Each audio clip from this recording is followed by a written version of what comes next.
안녕하세요. 잡시광입니다. 대만 총통선거에서 자신들이 밀었던 후보가 낙마하고 미국과 친한 후보가 당선되자 대만에 대한 영향력을 잃지 않으려는 중국은 최근 별거 아닌 일에도 예민하게 각을 세우며 주변국들에게 분풀이를 하고 있습니다. 그리고 그 타깃 중 하나는 한국이 되고 있습니다.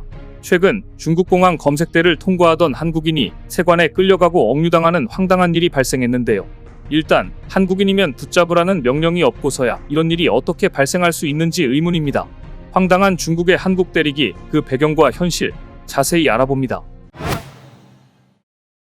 시진핑 중국 주석은 지금 안으로는 군대와 축구계 등 오랫동안 비리와 부정부패로 골마있던 조직에 사정에 칼날을 들이대는 한편 밖으로는 주변국 국민들을 공항에서 끌고 가는 어이없는 짓까지 하며 화풀이를 하고 있습니다. 작년 7월 이후 현재 중국군에서 숙청을 당한 인물은 수십 명에 이르고 있습니다.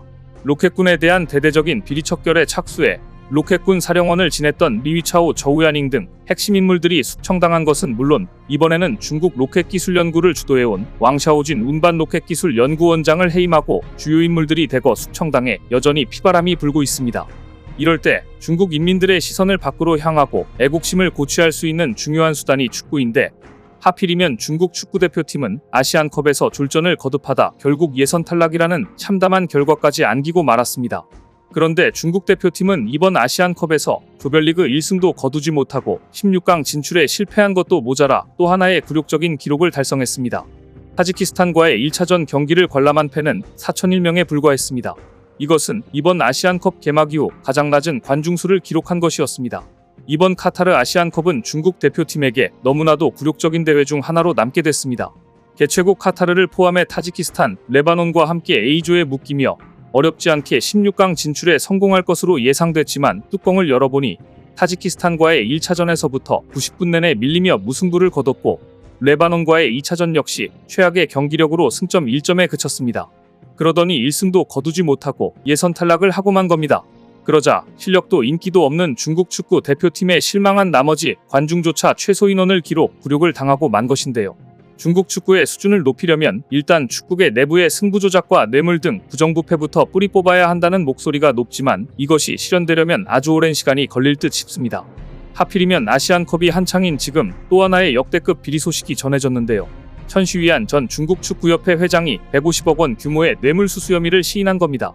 앞서 중국 검찰은 그가 직무상 권한을 이용해 프로젝트 계약과 대회 일정 등의 편의를 제공하고 불법 금품을 수수했다는 혐의를 적용해 지난해 9월 재판에 넘겼는데요. 중국 축구협회의 간판이었던 인물이 부패로 얼룩진 인물이 돼버린 것입니다. 중국 축구 부패의 상징이 된 리태 전 국가대표팀 감독도 천시위안 전 회장과 얽혀 있었습니다. 리태 전 감독은 프로팀 우한조월 감독 시절에 구단을 통해 천 전 주석에게 약 3억 7천만 원을 전달해 국가대표팀 감독 자리를 얻었고 이후 대표팀을 이끄는 동안 실력 미달 선수 4명을 국가대표로 기용했다는 혐의를 받았습니다. 중국에서는 지난해 11월 리태가 비위 혐의로 조사를 받으며 축구계 사정 작업이 본격화됐습니다. 이러한 비리가 워낙 만연해 있어서인지 중국 축구는 현재 국제대회에서 최악의 기록들을 만들고 있는데요. 그 여파로 한국 선수 손준호는 억울한 억류 상황이 현재까지 지속되고 있습니다. 손준호는 지난 5월 소속팀인 산둥 타이산의 승부 조작 혐의에 연루돼 6개월째 수사를 받고 있는데요. 한국 정부는 지금까지 영사 면담을 13차례 실시했고 건강 상황을 확인하며 인권 침해 등을 막기 위해 영사 조력을 하고 있습니다. 손준호는 지난 5월 12일 상하이 공항에서 귀국하려다가 출국 정지 조치를 받으며 공항에서 연행돼 형사 구류됐고 승부 조작 등에 대해 수사를 받고 있는데요. 손준호는 혐의를 부인하고 있는 만큼 유무죄 여부는 중국 법정에서 가려질 전망입니다.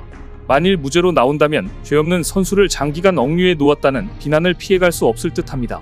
그런데 최근 중국이 또 한국인을 대상으로 공격하기 시작했습니다. 공항에서 황당한 억류 사건이 일어난 겁니다. 지난 24일 인천공항에서 대한항공편으로 중국 야오닝성 선양 타오셴 공항에 도착한 한국인 정모 씨는 보안 검색대를 통과하는 과정에서 세관원들의 제지를 받았는데요. 세관원들은 정 씨의 트렁크를 열라고 요구한 뒤 다이어리를 꺼내 뒤적거리더니 부착돼 있던 지도를 문제 삼았습니다. 황당하게도 이 다이어리에 부착된 세계전도에 대만이 별도의 국가처럼 표시돼 있다는 게 이유였습니다. 가로 30cm, 세로 20cm의 작은 크기라 육안으로는 잘 구별도 안 되는 이 지도에는 대만을 붉은 글씨체로 타이완으로 표기했고 제1도시 타이베이는 붉은색 글씨로 표기돼 있었는데요. 세관원들은 타이완을 다른 국가들과 마찬가지로 별개의 국가인 것처럼 타이베이는 다른 국가들의 수도와 동일하게 표기했다. 중국의 한계성인 대만을 독립된 국가로 오인할 수 있어 하나의 중국 원칙에 위배된다고 지적했습니다. 그러면서 조사해봐야겠다며 사무실로 데려가더니 정씨를 억류했습니다. 세관원들은 또 이 지도상의 시장 일대 국경 표시도 모호하게 돼 있다고 지적했는데요. 정씨가 다이어리에 부착된 지도를 어쩌란 말이냐, 지도가 부착된 줄도 몰랐다고 항변했지만 세관원들은 막무가내였습니다. 화가 난 정씨가 거세게 항의하고 선양 교민들에게 도움을 청하기 위해 전화로 연락하자 세관원들은 1시간여가 지난 뒤 정씨를 풀어줬습니다. 이들은 다이어리에서 해당 지도를 뜯어낸 뒤 물품 보관증을 써주며 귀국할 때 찾아가라고 말했는데요. 정씨는 30년가량 중국에 오가며 사업했지만 이런 경우는 처음, 문제가 된다면 해당 물품만 압류하면 되지 붙잡아둬야 하느냐고 혀를 내둘렀습니다. 또한 자신은 중국어를 할 수 있으니 항의라도 했지만 처음 중국 땅을 밟는 외국인이라면 얼마나 황당하고 두렵겠느냐며 이렇게 하면 누가 중국에 오고 싶어 하겠느냐고 꼬집었습니다. 살다 이런 이유로 타국인을 억류한다는 이야기는 듣도 보도 못한 일인데요. 말 그대로 이렇게 한다면 어떤 외국인이 중국에 가서 사업을 하고 관광을 하고 싶겠습니까? 중국은 대만을 수복해야 할 자국 영토로 여기며 대만을 독립된 국가로 인식할 수 있게 제작된 지도의 유통이나 통관을 엄격히 규제하고 있지만 지도를 문제 삼아 입국 외국인을 억류까지 시킨 건 너무 이례적이고 과도한 조치라는 지적인데요. 선양주재 한국총영사관은 경위를 파악 중이며 정씨에 대한 세관당국의 조치가 과도한 것으로 확인되면 재발 방지를 강력히 요구할 것이라고 밝혔습니다. 코로나19 확산으로 3년간 엄격한 방역 통제 정책으로 외국인 관광객이 늘지 않아 고심하고 있는데요.